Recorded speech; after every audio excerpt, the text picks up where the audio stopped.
Andy for Big City Boxing in association with Trilogy Promotions, Cole Grief Promotions. With victorious debutant Dylan Ravenscoft. Nice catch, mate. How are we doing? All right. Sorry, what was the question? It wasn't a question, I was just introducing you. Oh, yes, Dylan Ravenscoft, Divine Dill. Here we are. Well, first and foremost, mate, debutant, amazing crowd. The noise was nuts. How did you find it? Oh, it was amazing, man. Absolutely amazing. I'm used to these big style productions now. Luckily, do you know what though? I can't get over the feeling that I'm living my dream. Do you know what I mean? Like this is what we sit there and think about endlessly as we're kids. This is what I've always wanted, walking out to these crowds, walking out to my friends and family. And the fact that it's in my hometown, in my back garden, in Nottingham, and do you know what I mean? It makes it so much easier for people to get there. And I don't want to be biased or anything, but that crowd, that erupted in there. And in my opinion, that was probably the loudest anyone had a support system. So, yeah, I mean, I enjoy every second of these things. I absolutely enjoy all of it. And obviously, when we're walking out through the crowd, I'm there touching everyone up, acknowledging everyone. And yeah, no, I can't be grateful enough for the love and support that's come here tonight. And yeah, just showing off, man, showing out, and that's what we do. We're not cocky or anything like that. I like to put on a show.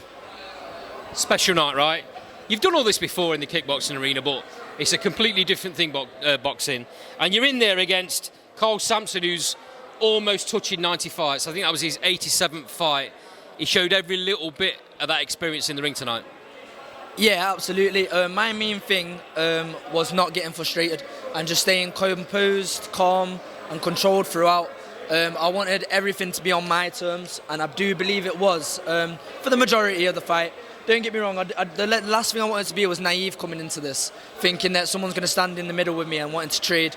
I knew what it was going to be like. I knew what Carl's strengths are, and that's his slippery movement and coming in really tight.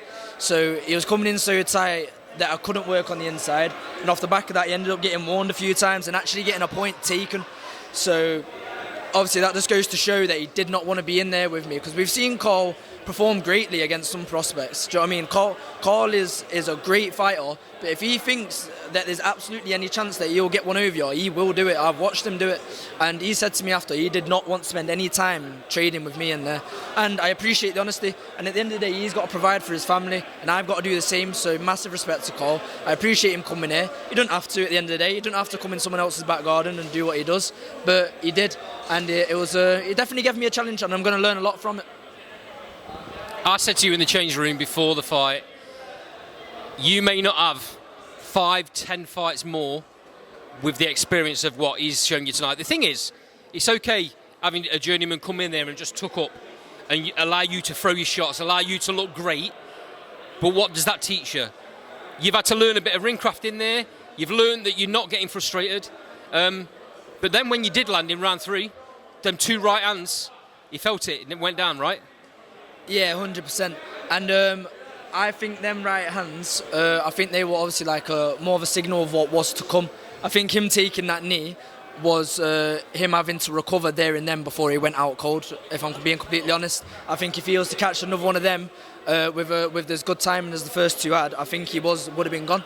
And so it was very smart from him, very strategical to take the knee, make it a 10-8 round so that he could recover and then not have basically an early night. So do you know what I mean? He took the opportunity to recover and then got back to moving well. And then I knew I had to switch it up, and that's why I went with the left hook to the body. I just wish I went a bit earlier. But yeah, no, 100% learned a lot in that massively.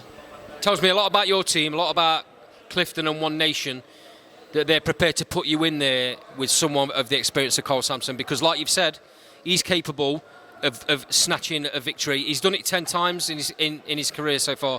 He's capable of doing that to anybody on any night. But for them to put you in that fight tells me a lot about what they think about you.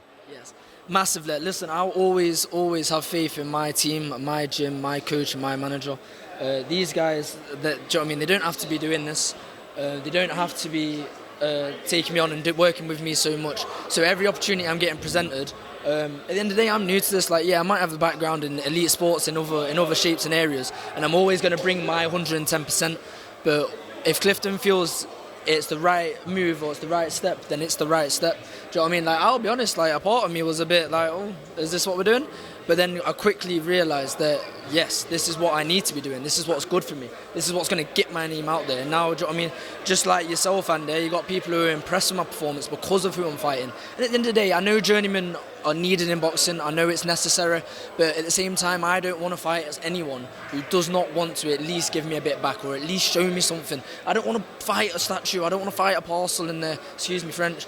But at the end of the day, I like a challenge. And I get up more for a challenge. So big thank you for One Nation. Big thank you for Clifton and my team. And yeah, I'm just glad we got the job done. Last one from me. How does a Nottingham boy find his way to One Nation Gym in Derby? Oh man, so obviously I'm from Nottingham. Big up Notts, it's always going to be my hometown. And there's as much faith as I have in my team and my coach, I have even more faith in my father. He's the reason I'm here. He's the reason, alongside our God, alongside our Lord Jesus Christ. My dad is the reason I'm on this path. He's the reason I stepped into a kickboxing gym when I was 6 years old. And he, funnily enough, took me down to One Nation. And clearly he saw something that many others might question or not see.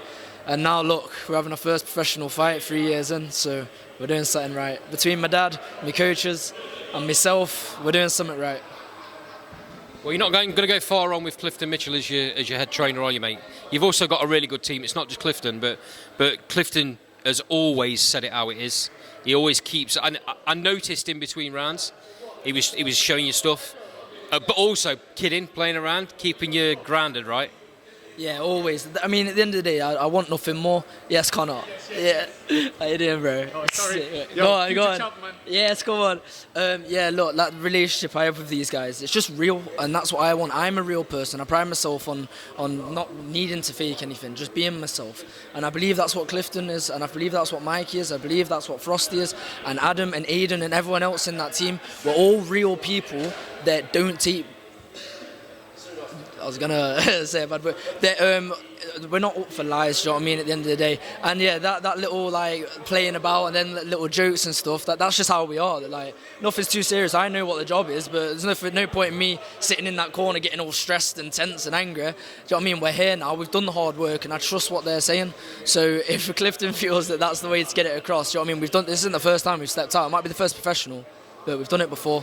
So no, I just big thank you to them guys for always keeping it real, and I'll always be the same. They inspire me, and hopefully I inspire them. Dylan, I really appreciate your time. We'll leave it there, mate. I think you have a big future, pal. Thank you, sir. Thank you, Andy. I appreciate you, mate.